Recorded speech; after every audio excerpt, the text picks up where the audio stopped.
The soft clink of a teacup meeting its saucer echoed in the spacious parlor, a delicate sound that contrasted sharply with the weight of the words just spoken. Amara sat rigidly on the edge of the velvet chaise, her hands trembling slightly as she cradled the cup. The tea had long gone cold, but she hadn't noticed. All her attention was focused on the man seated across from her, the one who had just upended her life with a few simple sentences. "You understand the terms, don't you?" Lord Bradford's voice was smooth, almost too smooth, like the polished marble floors of the mansion. His eyes, sharp and calculating, rested on her with an intensity that made her want to shrink back. But she couldn't. She wouldn't. Not now. "Yes, sir," she whispered, her voice barely audible. She swallowed hard, her throat dry despite the untouched tea. Lord Bradford leaned back in his chair, satisfied with her answer. "Good. The contract has been signed, and the arrangements have been made. You will marry my son, Alexander, by the end of the week." Amara nodded, though the action felt detached, as if her body were moving on its own accord, independent of her mind. Marriage. The word felt foreign on her tongue, an abstract concept she had never truly considered for herself. Not like this. Her father's debt had hung over their family like a dark cloud for years, suffocating any hope of a future that wasn't marred by poverty and despair. When Lord Bradford had approached her father with the proposition, it had been framed as a lifeline, a way to escape the suffocating grip of destitution. But to Amara, it had felt more like a noose tightening around her neck. Sold. The word echoed in her mind, bitter and unyielding. She was being sold, not as a wife, but as a commodity, a bargaining chip in a transaction that had nothing to do with love or companionship. She was to be a bride in name only, a piece of property exchanged to settle a debt. Lord Bradford's voice cut through her thoughts, cold and authoritative. "Alexander is not aware of the full details of this arrangement. He knows that you are to be his bride, but he does not understand the circumstances behind it. I expect you to keep it that way." Her head snapped up, eyes wide with surprise. "He doesn't know?" Lord Bradford's gaze hardened. "He knows enough. My son has little interest in marriage, but he will do his duty as I have instructed. As far as he is concerned, you are merely a match chosen for him by his father. You will not reveal the true nature of this arrangement to him, or there will be consequences. Do you understand?" The unspoken threat in his words sent a shiver down her spine. "Yes, sir. I understand." "Good," he said, standing up and straightening his jacket with an air of finality. "You may go now. Prepare yourself for the wedding. You will be summoned when it is time." Amara stood as well, placing the teacup back on the table with trembling hands. She curtsied slightly, a gesture of respect ingrained in her from years of conditioning, and then turned to leave the room. Her steps were slow and measured, though her heart pounded in her chest. As she exited the parlor and made her way down the long corridor, she couldn't help but feel the weight of her new reality pressing down on her shoulders. She was to marry a man she had never met, a man who had no interest in her, all because of a deal made between her father and Lord Bradford. The idea of it made her stomach churn with anxiety, but she forced herself to keep walking. When she reached the front door, A footman opened it for her with a silent bow. Amara stepped out into the crisp autumn air, the chill biting at her skin through her thin dress. She wrapped her arms around herself, as if that could somehow shield her from the cold and from the harshness of what was to come. The carriage that had brought her to the Bradford estate was waiting, the horses stamping impatiently as if they, too, could sense the tension in the air. The coachman helped her up into the carriage, and moments later, they were off, the wheels creaking as they rolled over the gravel drive. Amara stared out the window, watching as the towering mansion slowly disappeared from view. The Bradford estate was magnificent, a testament to the family's wealth and power. But to her, it felt more like a gilded cage, one she was about to be locked inside with no hope of escape. The ride back to her family's modest home was long and silent, the only sound the rhythmic clatter of the carriage wheels against the road. Amara's thoughts were a jumble of fear, resignation, and a faint, desperate hope that somehow this wouldn't be as terrible as she feared. But deep down, she knew better. When the carriage finally came to a stop outside her home, Amara took a deep breath, steeling herself before stepping out. The familiar sight of the small cottage did little to comfort her. Instead, it served as a stark reminder of why she was doing this. For her family, for their survival. Her father was waiting by the door, his expression a mix of guilt and relief. He had aged beyond his years, the lines on his face deep and etched with worry. When he saw her, he opened his arms, and she walked into them, letting him hold her for a brief moment. "I'm so sorry, Amara," he murmured, his voice thick with emotion. "I wish there had been another way." She pulled back slightly, forcing a small smile. "It's all right, Father. I understand. This is what needs to be done." He nodded, his eyes misting with tears. "You've always been so strong, my girl. So much stronger than I could ever be." Amara's smile faltered, but she quickly replaced it with a determined expression. "I'll do what I have to. For our family." Her father cupped her face in his hands, his touch gentle. "You're a good daughter, Amara. I pray that Alexander will come to see that." The mention of her soon-to-be husband sent a fresh wave of anxiety through her, but she kept her composure. "I'll try my best to be a good wife to him." Her father sighed, his shoulders slumping. "You shouldn't have to try so hard. But this world isn't fair, is it?" Amara shook her head. "No, it isn't. But we make do with what we have." He pulled her into another hug, and she allowed herself to be held, drawing comfort from his presence. She knew he felt guilty, that he blamed himself for the situation they were in. But Amara didn't hold it against him.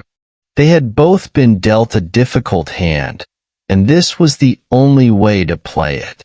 When they finally parted, her father gave her a weak smile. "Go inside and rest. I'll see to it that we're ready for the wedding." Amara nodded, turning towards the cottage. As she walked through the door, the familiar scent of home washed over her. Lavender and wood smoke, comforting and warm. But today, it did little to ease the tension in her chest. She made her way to her small bedroom, the one she had slept in since she was a child. The room was simple, with a worn wooden bed, a small dresser, and a single window that overlooked the garden. She sat on the edge of the bed, her hands clasped tightly in her lap. This was it, the last few days of her life as she knew it. Soon, she would be leaving this room, this house, this life behind. She would become Mrs. Alexander Bradford, the wife of a man who didn't want her, in a world that was foreign and cold. The thought of it all was overwhelming, and for a moment, Amara felt tears prick at the corners of her eyes.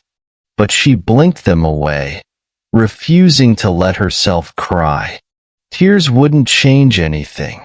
They wouldn't undo the deal that had been made, or the future that awaited her. Instead, she took a deep breath and stood up, moving to the window. The garden outside was in full bloom, the last remnants of summer clinging to the earth before autumn took hold. It was beautiful, a burst of color and life in a world that felt increasingly gray.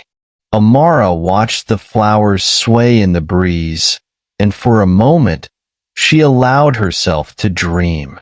Maybe, just maybe, things wouldn't be as bad as she feared. Maybe Alexander would come to see her as more than just a burden, more than just a debt paid in flesh. Maybe there was a chance for something more. But even as she clung to that fragile hope, a voice in the back of her mind whispered that she was being foolish. Alexander Bradford was known for his coldness, his ruthlessness. He was a man who got what he wanted, and what he didn't want, he discarded without a second thought. What hope did she have of changing that? Amara didn't have an answer, but as she stood there, watching the sun dip below the horizon, she made a silent vow to herself. She would survive this, no matter what. She would find a way to live in this new world, to carve out a place for herself in the cold, unyielding walls of the Bradford mansion. And maybe, just maybe, she would find a way to thaw the heart of the man who had been forced to marry her. With that thought, Amara turned away from the window and began to prepare herself for the days ahead. The grand doors of the Bradford mansion loomed before Amara, as imposing as the man who awaited her inside. Her heart pounded in her chest as the butler opened the door, his expression neutral. "This way, madam," he said, leading her through the vast hallways that seemed to stretch endlessly. The opulence of the mansion was overwhelming, with its marble floors, ornate chandeliers, and priceless artwork adorning every wall.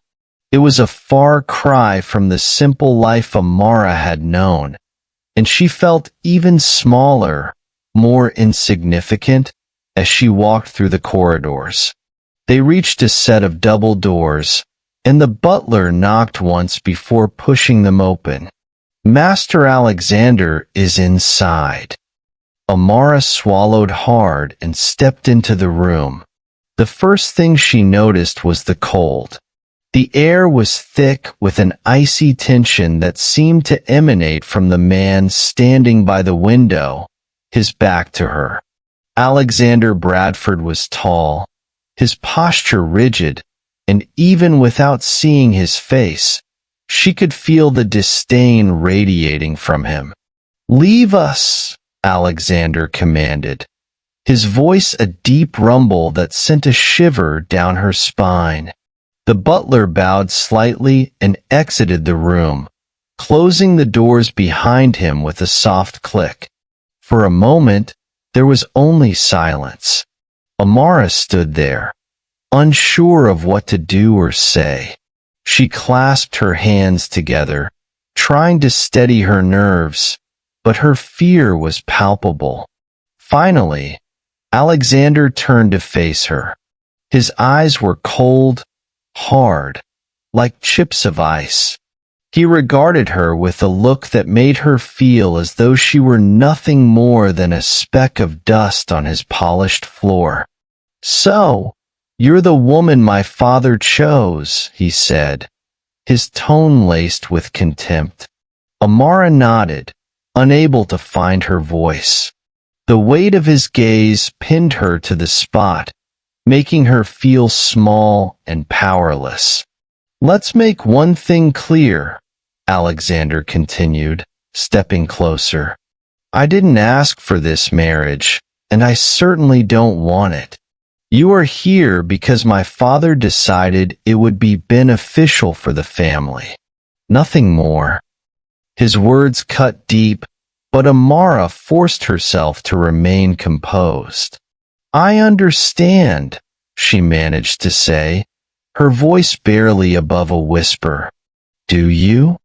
Alexander's eyes narrowed. "I doubt that. You see, I have no intention of playing the role of a loving husband. You will stay out of my way, and in return, I'll provide you with whatever material comforts you desire. But don't expect anything more from me. Do you understand?" Amara nodded again, her heart sinking. This was worse than she had imagined. She had known he would be cold, but the sheer cruelty in his tone took her by surprise. Alexander stared at her for a moment longer, then turned his back on her once more. "You're dismissed," he said, waving a hand as if she were nothing more than an annoying servant. Tears pricked at the corners of Amara's eyes, but she quickly blinked them away. She turned and left the room, her steps quick and silent as she fled down the corridor. Once she was back in the hallway, she paused to catch her breath. Her chest felt tight, and her hands trembled. She knew this marriage would be difficult, but the reality was even harsher than she had anticipated. As she wandered aimlessly through the mansion, trying to clear her mind, she found herself in a small courtyard. It was a quiet, secluded space, with a fountain at its center and flowers blooming along the edges. For a moment, she allowed herself to relax, taking in the beauty of the place. But her peace was short-lived. As she sat by the fountain, lost in thought, she overheard two of the maids talking nearby. They hadn't noticed her presence, and their conversation sent a chill down her spine. "Did you hear?" one maid whispered. "Master Alexander is planning to send his new bride away to the countryside. Says he doesn't want her here." Amara's breath caught in her throat. Send her away? So soon after their marriage? The thought filled her with dread. She had just arrived, and already Alexander was plotting to get rid of her. "What do you expect?" the other maid replied. "He didn't want to marry her in the first place.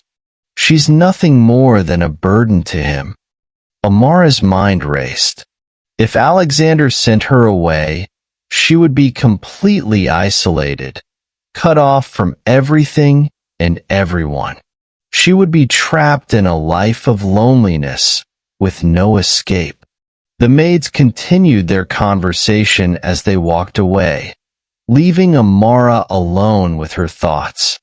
Panic began to set in. She couldn't let this happen.